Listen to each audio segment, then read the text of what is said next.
जी ने कहा कि एकदम बिल्कुल शुद्ध पेयजल उपलब्ध कराएंगे। माननीय सदस्य कह रहे हैं कि माननीय मुख्यमंत्री जी गोद लिया था। मान लिया गोद नहीं लिया था, लेकिन आप यहाँ तक तो पहुँच गए कि माननीय मुख्यमंत्री जी वहाँ गए थे तो उन्होंने कहा था कि हम समुचित व्यवस्था कराएंगे। तो जब माननीय मुख्यमंत्री इतने दिनों में, इतने वर्षों में समुचित व्यवस्था नहीं करा पाएगा, तो क्या एक माननीय मंत्री सदन को गुमराह कर रहे हैं कि करा देंगे? अध्यक्ष महोदय, देखिए मैं बहुत अब लगता है ना, दुखी इसलिए रहता हूँ अध्यक्ष महोदय कि यहाँ उत्तर सिर्फ माने जैसे लगता है ना कि ऐसे ही चल रहा, ड्रामा चल रहा है टाइप का। और रांची का हाँ आ रहे। अब देखिए ना, मथुरा महतो जी को आप ही ने अध्यक्ष बनाया था समिति का अध्यक्ष महोदय। मथुरा जी ने बहुत मेहनत करके पूरे झारखंड का दौरा करके और पेयजल का जो स्थिति है उसका पूरा रिपोर्ट दिया। वो रिपोर्ट का क्या हुआ भगवान मालिक है। रांची में स्थिति है कि गर्मी नहीं आया है अध्यक्ष महोदय, और पानी हफ्ता दिन 10 दिन से नहीं आ रहा। और माननीय मंत्री जी कह रहे हैं कि शुद्ध पेयजल उपलब्ध कराएंगे। तो मैं वही कर रहा हूँ, यार ड्रामा चल रहा है। आप अपना पाठ कर रहे हैं, हम अपना पाठ कर रहे हैं। अब हम तो मैं यही कह रहा हूं कि माननीय मंत्री जी, ये पेयजल का गंभीर मामला है।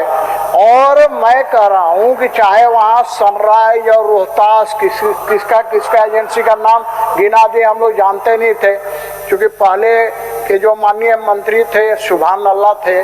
तो मैं यही कहूंगा कि अभी जो स्थिति है, जो रांची जैसे राजधानी है रांची, यहाँ पर जाकर के देख लीजिए, रोड काट के छोड़ दिया अध्यक्ष महोदय, पाइप कहीं कहीं लगा दिया, कहीं कहीं लगाया ही नहीं पाइप। तो मैं यही कह रहा हूँ कि जरा इसको गंभीरता से देखिए।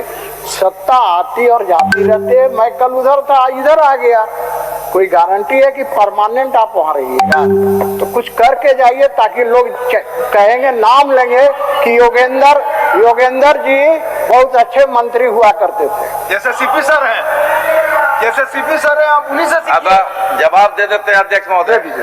चलिए माननीय अध्यक्ष महोदय, सीपी बाबू निश्चित तौर पर हमको सहयोग करने के लिए और ये बोध कराने के लिए खड़ा हुए थे कि सरकार जो बोलती है वो निश्चित तौर पर करती है। वो बात को स्वीकार कर रहे हैं महोदय। माननीय मुख्यमंत्री जी वहां गए थे, अपने वक्तव्य में कहे थे, उन्होंने कहा था कि भाई यहाँ शुद्ध पेयजल की व्यवस्था कराएंगे। उसी आधार पर तो वहां टेंडर हुआ है महोदय।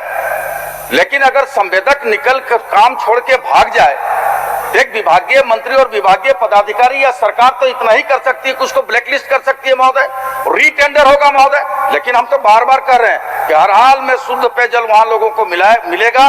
जो ब्लैकलिस्ट कर रहे हैं उसके बाद रीटेंडर करेंगे महोदय, उसकी प्रक्रिया दिन है महोदय, हम उस पर करेंगे महोदय। और रह गया सीपी बाबू का जो रांची नगर निगम वगैरह जो कर रहे हैं, कहाँ पूरे राज्य में पानी नहीं मिल रहा है। तो अभिभावक हैं, हम लोग के मार्गदर्शक रहे हैं, कोई सुझाव बीच बीच में हमको देते रहते हैं महोदय। तो आश्वस्त रहे, जब भी केंद्रांश के पैसा मिलेगा सीपी बाबू, हम सबसे पहले आप ही से सुनेंगे और आप ही का काम करेंगे। बट हो गया। घर रहने का मकान भर नहीं, ये खुशियों की तिजोरी है। दरवाजे पर दस्तक देता पड़ोस, खिड़कियों से उमड़ आता आसमां, तारों में उलझी ऐसी न जाने कितनी दास्तां। कहती हैं चले डायमंड सिटी, एक सफर हम सफर के साथ अपने घर तक। Diamond city, life long bonding, 500 से ज्यादा खुशहाल डायमंड परिवार। जल्दी करें, सिर्फ 200 फ्लैट बाकी। आज ही बुक करें अपना आशियाना। क्रिकेट के विश्व मंच पर छा रही हैं रांची की प्रतिभाएं। इन प्रतिभाओं को संवार रहा है जेके इंटरनेशनल क्रिकेट एकेडमी। अनुभवी कोच की देखरेख, सुविधाओं से लैस जेके क्रिकेट एकेडमी अनुशासन और आत्मविश्वास का विश्वास भरा सफर।